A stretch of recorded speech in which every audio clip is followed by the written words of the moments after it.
For 3 weeks, Navakuza Usta has had to chop up more wood than usual.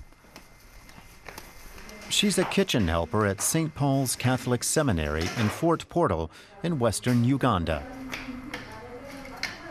She needs a lot of firewood to boil 1,500 liters of drinking water every day.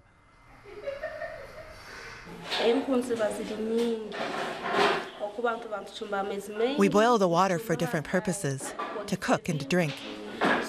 I don't know how much wood we need to burn for each thing, but I know we need a lot of wood.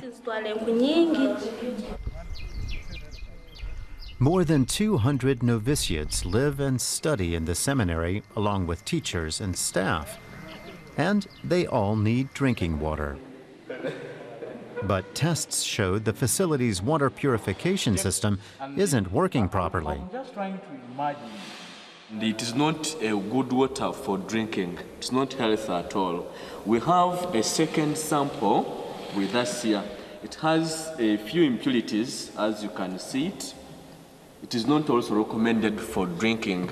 And we have again the third sample from the same tank, which we would consider quite clean, but still it is not recommended for drinking. The problem is that the polyfilters for the water purification system are clogged up. Technician Sanyu Piazzi has to replace them. He shows Health Officer Vincent Kanamala how the system has to be serviced. In the future, Vincent will have to perform regular maintenance. This is how the polyfilter looks after half a year of use. The system is used so much that a clean new filter will have to be inserted every other month.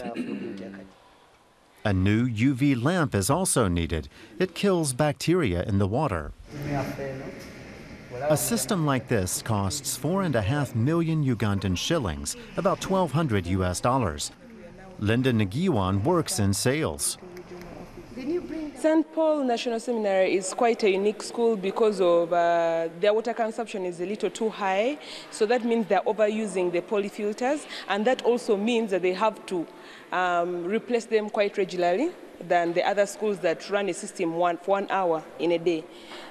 We have discovered that St. Paul National Seminary runs the system for over 4 hours in a day, and it overworks the polyfilters. This is Kampala, the capital of Uganda, population 1.5 million. A number of companies here now offer water purification systems.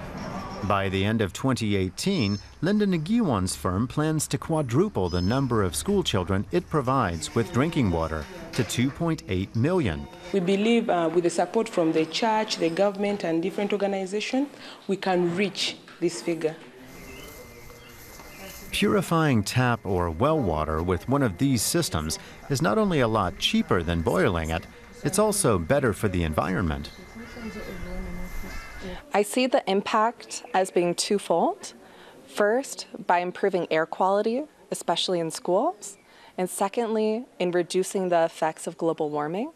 That for each school that has one of our systems, we see that 70 tons of carbon dioxide is not emitted into the atmosphere. Back in the small town of Fort Portal in western Uganda, Impact Water has contracts with more than 300 schools. Since the beginning of the year, one of them is Nyakasura School, with over 1,000 students. There is a very big difference because last year's water wasn't good. It had germs and it could cause some sickness, but this time the water is free of germs and it's healthy for our body. And in the nearby seminary as well, there's now clean drinking water from the purification system for the midday meal. For the region, the seminarians use an immense amount, 1,500 liters a day. In the future, they'll just have to change the filter more often.